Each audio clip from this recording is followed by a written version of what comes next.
गौतम बुद्ध जी की प्रेरक कहानियाँ।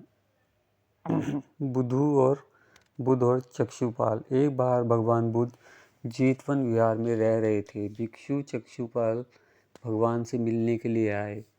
उनके आगमन के साथ उनकी दिनचर्या, व्यवहार और गुणों की चर्चा भी हुई। भिक्षु चक्षुपाल अंधे थे। एक दिन विहार के कुछ भिक्षुओं ने कुछ मरे हुए कीड़ों को चक्षुपाल की कुटी के बाहर पाया और उन्होंने चक्षुपाल की निंदा करनी शुरू कर दी कि उन्होंने इन जीवित प्राणियों की हत्या की। भगवान बुद्ध ने निंदा कर रहे उन भिक्षुओं को बुलाया और पूछा कि क्या तुमने भिक्षुओं कीड़े मारते हुए देखा है? उन्होंने उत्तर दिया, नहीं। इस पर भगवान बुद्ध ने उन साधकों से कहा कि जैसे तुमने उन्हें कीड़ों को मारते हुए नहीं देखा, वैसे ही चक्षुपाल ने भी उन्हें मरते हुए नहीं देखा और उन्होंने कीड़ों को जानबूझकर नहीं मारा है, इसलिए उनकी भर्त्सना करना उचित नहीं है। भिक्षु ने इसके बाद पूछा कि चक्षुपाल अंधे क्यों हैं? उन्होंने इस जन्म में अथवा पिछले जन्म में क्या पाप किए? भगवान बुद्ध ने चक्षुपाल के बारे में कहा कि वे एक पूर्व जन्म में एक चिकित्सक थे। एक अंधी स्त्री ने उनसे वादा किया था कि यदि वे उसकी आंखें ठीक कर देंगे तो वह और उसका परिवार उनके दास बन जाएंगे। स्त्री की आंखें ठीक हो गई, पर उसने दासी बनने के भय से यह मानने से इनकार कर दिया। चिकित्सक को तो पता था कि उस स्त्री की आंखें ठीक हो गई हैं, वह झूठ बोल रही है। उसे सबक सिखाने के लिए या बदला लेने के लिए चक्षुपाल ने दूसरी दवा दी। उस दवा से महिला फिर अंधी हो गई। वह कितना ही रोई पीटी, लेकिन चक्षुपाल जरा भी नहीं पसीजा। इस पाप के फलस्वरूप अगले जन्म में चिकित्सक को अंधा बनना पड़ा। प्रेरक कहानी दूसरी, परिश्रम और धैर्य। एक बार भगवान बुद्ध अपने अनुयायियों के साथ किसी गांव में उपदेश देने जा रहे थे। उस गांव से पूर्व ही मार्ग में उन लोगों को जगह जगह बहुत सारे गड्ढे खुदे हुए मिले।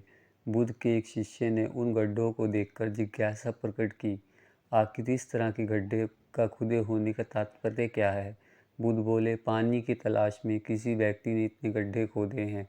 यदि वह धैर्यपूर्वक एक ही स्थान पर गड्ढा खोदता तो उसे पानी अवश्य मिल जाता, पर वह थोड़ी देर गड्ढा खोदता और पानी न मिलने पर दूसरा गड्ढा खोदना शुरू कर देता। व्यक्ति को परिश्रम करने के साथ धैर्य भी रखना चाहिए। अमृत की खेती। एक बार भगवान बुद्ध भिक्षा के लिए एक किसान के यहाँ पहुँचे। तथागत भिक्षा के लिए आया देखकर किसान उपेक्षा से बोला, श्रमण में हल जोतता हूँ और तब खाता हूँ। तुम्हें भी हल जोतना और बीज बोना चाहिए और तब खाना खाना चाहिए। बुद्ध ने कहा, महाराज मैं भी खेती ही करता हूँ। इस पर किसान को जिज्ञासा हुई और वह बोला, मैं ना तो तुम्हारे पास हल देखता हूँ ना ही बैल और ना ही खेती का स्थल, तब आप कैसे कहते हैं कि आप भी खेती करते हो? आप कृपया अपनी खेती के संबंध में समझाइए।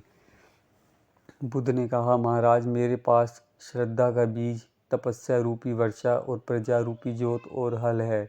पाप भीरुता का दंड है, विचार रूपी रस्सी है, स्मृति और जागरूकता रूपी हल की फाल और पैनी है। मैं वचन और कर्म में संयत रहता हूँ। मैं अपनी इस खेती को बेकार घास से मुक्त रखता हूँ और आनंद की फसल काट लेने तक प्रयत्नशील रहने वाला हूँ। अप्रमाद मेरा बैल है, जो बाधाएं देखकर भी पीछे नहीं मुड़ता। वह मुझे सीधा शांति धाम तक ले जाता है। इस प्रकार मैं अमृत की खेती करता हूँ। दान की महिमा। भगवान बुद्ध का जब पाटलिपुत्र में शुभागमन हुआ तो हर व्यक्ति अपनी अपनी सांपत्तिक स्थिति के अनुसार उन्हें उपहार देने की योजना बनाने लगा। राजा बिंबिसार ने भी कीमती हीरे, मोती और रत्न उन्हें पेश किए। बुद्ध देव ने सबको एक हाथ से सहर्ष स्वीकार किया। इसके बाद मंत्रियों, सेठों, साहूकार ने अपने अपने उपहार उन्हें अर्पित किए और बुद्ध देव ने उन सबको एक हाथ से स्वीकार कर लिया। इतने में एक बुढ़िया लाठी टेकते वहां आई। बुद्ध देव को प्रणाम कर वह बोली, भगवान, जिस समय आपके आने का समाचार मुझे मिला उस समय मैं यह अनार खा रही थी। मेरे पास कोई दूसरी चीज़ न होने के कारण मैं इस खाए फल को ही ले आई हूँ। यदि आप मेरी इच्छा से तुच्छ भेंट स्वीकार करें तो मैं अहोभाग्य समझूंगी। भगवान बुद्ध ने दोनों हाथ सामने कर वह फल ग्रहण किया। राजा बिंबिसार ने जब यह देखा तो उन्होंने बुद्धदेव से कहा, भगवान क्षमा करें, एक प्रश्न पूछना चाहता हूँ।